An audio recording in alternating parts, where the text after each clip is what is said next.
Direction Louga, il voit avec l'association Handicap Forum Forme Éduc plutôt, qui risque de perdre son siège. Et pour cause, depuis maintenant des mois, ces acteurs courent derrière les autorités pour trouver une somme afin de pouvoir payer leur loyer. Ces personnes donc vivant avec un handicap s'activent depuis des années dans la transformation des produits locaux. Ils risquent ainsi de perdre leur entreprise qui fait vivre plusieurs personnes. Écoutons à ce propos Ibrahim Sen, il est le président de Handicap Forum Éduc, il est au micro de Tchernofal. Actuellement, là où nous sommes, vous avez vu l'importance que l'association est en train de faire sur l'insertion, sur l'emploi, sur l'intégration des personnes handicapées et même des groupes valides. Mais malheureusement, nous n'avons pas d'appui. Actuellement, à l'heure où on vous parle, on est menacé d'expulsion de ce centre-là. Et maintenant, les gens qui sont là, les femmes, les jeunes qui travaillent ici, risquent d'aller en chômage et retourner même dans la rue pour tendre la main. Et je crois que c'est contrairement avec la politique du chef de l'État qui demande aux ministres, aux directeurs de société, aux autorités d'approcher les populations. Il l'a montré avant-hier. Il a été dans les rues de Dakar, le président de la République. Et si c'est le président de la République qui fait ça, moi je crois que les autorités doivent venir en aide, en accompagnant leur population. Maintenant, nous on demande vraiment au président de la République, à la première dame, mais au chef religieux, le khalife général de Touba, le khalife général de Tidiane, hein, et les autres chefs religieux, quand même, de nous accompagner pour qu'on ne sorte pas dans ce centre-là et continue nos activités. Direction Saint-Louis à présent, et vous, où l'on annonce une enquête parlementaire pour évoquer la question de la brèche. Et dans ce sens, donc, le député Abambaye a rencontré les acteurs de la pêche à Saint-Louis et face donc à ces professionnels de Santhiaba, de Gorumbati, Hydrobase et Guetndar. Le parlementaire a promis une enquête sera ouverte pour évaluer les travaux de la brèche et les contrats des bateaux étrangers. Suivant ce reportage signé Ousseynou Diop. Pour sa première sortie à Saint-Louis après son installation comme député à l'Assemblée nationale, Abambaye a rencontré les pêcheurs de la langue de Barbarie. Durant presque 3 tours d'horloge, il a évoqué avec les professionnels de la pêche les problèmes rencontrés par le secteur et qui bouleversent l'économie locale. Quand on dit que la pêche est sanitaire, c'est plus de 244 milliards d'impact sur le PIB qui sont en récession.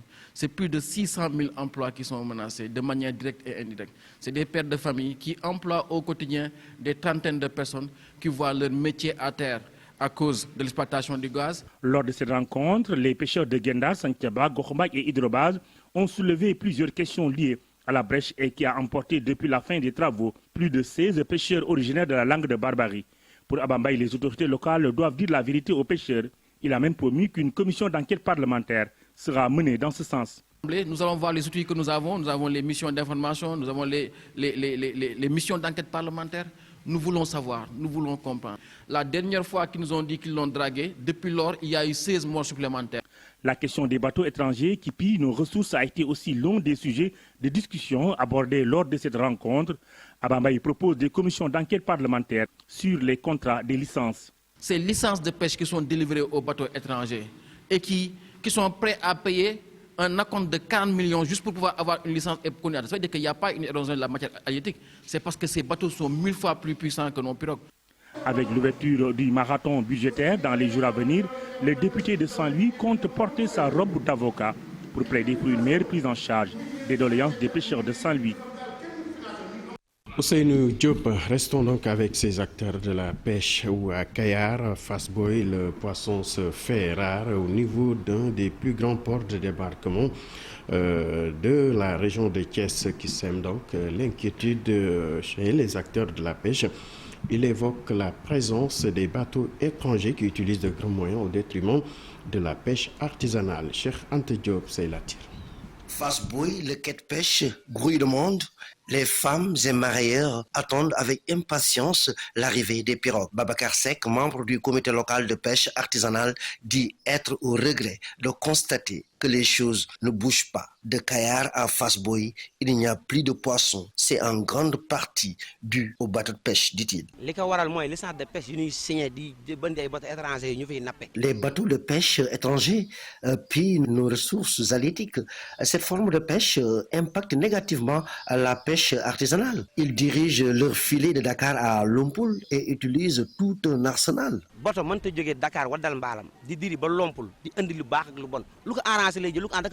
Ces pêcheurs s'insurgent contre des gens mal intentionnés qui, disent-ils, veulent à tout prix éliminer les monofilaments dans la pratique. C'est le Jaraaf de Soumbédioune qui l'a dit ouvertement. Pour lui, les pêcheurs laissent les filets dormants en mer. C'est impossible. Le rouleau de filet coûte 25 000 francs. Nous n'avons pas intérêt à laisser ces filets en haute mer. Ceci a fait dire à Iba Ba, membre du comité local de pêche artisanale de Fass Boye, que le chef de l'État doit organiser au plus vite les états généraux de la pêche.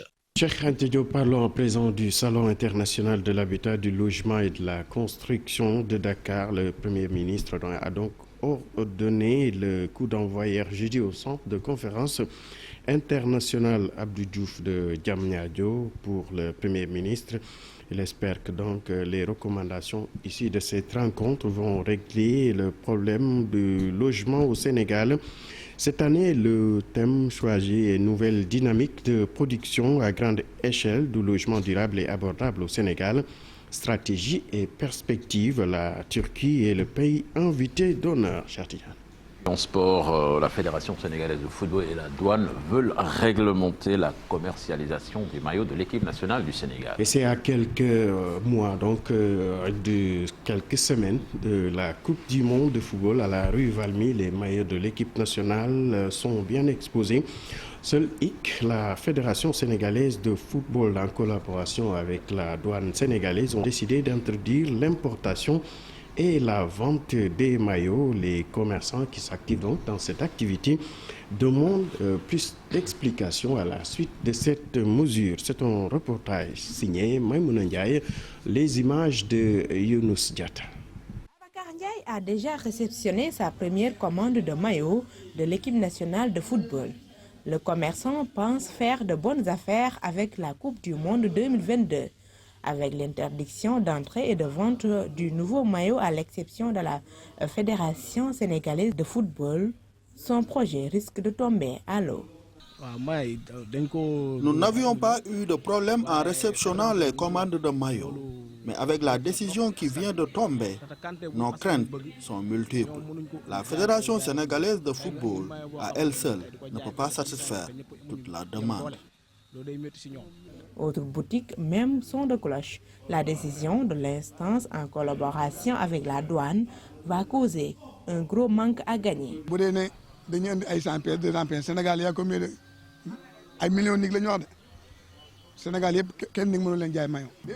Je pense que cette interdiction va installer un désordre. Il serait mieux d'impliquer les commerçants indépendants que nous sommes. Nous maîtrisons le marché mieux que quiconque.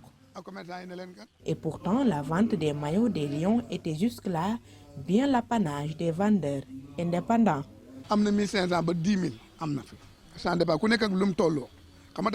Nos maillots varient de 1 500 à 10 000 francs.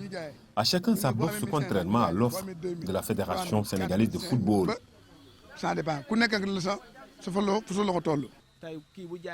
Quand l'offre est diversifiée, le client a largement le choix. Nous voulons une seule chose, continuer à exercer tranquillement, multiplier nos commandes. Les vendeurs de maillots établis à la rue Valmy espèrent une prompte meilleure solution. Alors, c'était tout pour la version française. Cher Tigane, on se retrouve dans un instant pour la page de l'actualité internationale. Voilà, c'est dans quelques secondes, justement dans la deuxième partie, vous aurez le Djangat de Souleymane Niang qui nous dévoilera aujourd'hui les secrets du budget 2023 plutôt du Sénégal. Et puis Abdou Gueye, chargé à l'organisation de l'Association des malades du cancer du larynx, sera également l'invité d'Info Matin. Tout de suite, l'actualité internationale.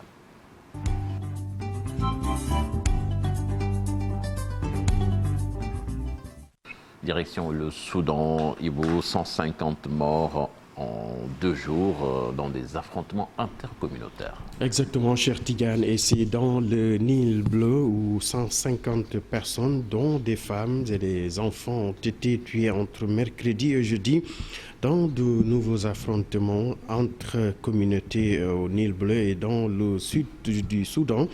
Des affrontements se poursuivaient encore jeudi soir dans la localité de Ouad El Mahi, à 70 km de Damazin, la capitale de l'État du Nil Bleu. De nombreux blessés par balles et par coups de couteau, mais surtout des rescapés carbonisés par les flammes après que les hommes ont été abattus à l'arme lourde.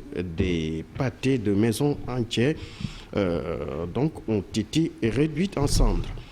Au Tchad, de violentes heurts ont eu lieu à N'Djamena hier dans plusieurs autres villes du Tchad entre forces de l'ordre et des manifestants opposés à la prolongation de la période de transition. Bilan, une cinquantaine de morts, surtout à N'Djamena, à Moundou, à Komra. On mentionnait également plus de 300 blessés. Le gouvernement fera régner l'ordre sur l'ensemble du territoire et ne tolérera plus aucune dérive d'où qu'elle vienne, promet-il, dénonçant une tentative de soulèvement armé pour prendre le pouvoir.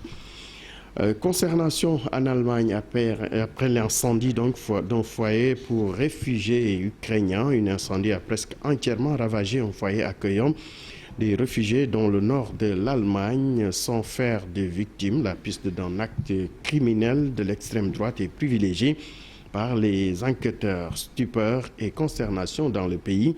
Jusqu'à 170 réfugiés ukrainiens étaient hébergés depuis le printemps dans cet ancien hôtel de Skomderdorf dans le nord de l'ex-RDA.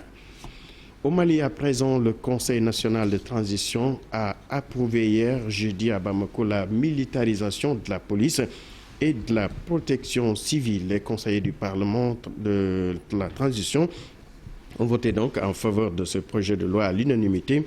111 voix et contre 0 abstention. Les policiers iront dorénavant selon le texte validé sur le terrain afin d'assurer des nouvelles missions, la sécurité des populations et de leurs biens, mais également assurer la sécurisation et le retour de l'administration malienne dans de nombreuses localités à l'intérieur du Mali qu'elle a désertées.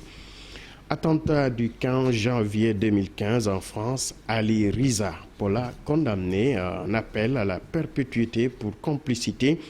C'était hier en appel à la réclusion criminelle à perpétuer pour complicité des 17 assassinats perpétrés par les frères Saïd et Chérif Kouachi et Amédi Coulibaly. C'était en janvier 2015 à la rédaction de Charlie Hebdo à Montrouge et à Hyper Cacher. La cour d'assises spéciale à Paris a sorti donc cette peine d'une période de sûreté de 20 ans. Et pour terminer, cher Tigane, au Royaume-Uni, la première ministre conservatrice Liz Truss démissionne et contrainte à une série de revirements sur ses promesses de campagne. Elle avait dû notamment changer de ministre des Finances après que le budget présenté en fin septembre a déclenché une panique sur le marché financier.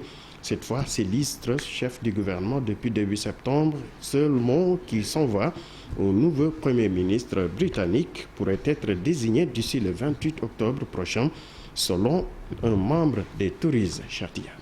Merci Ebou. On se retrouve donc dans une vingtaine de minutes pour d'autres actualités internationales. Café Presse, Café Court, c'est dans un instant.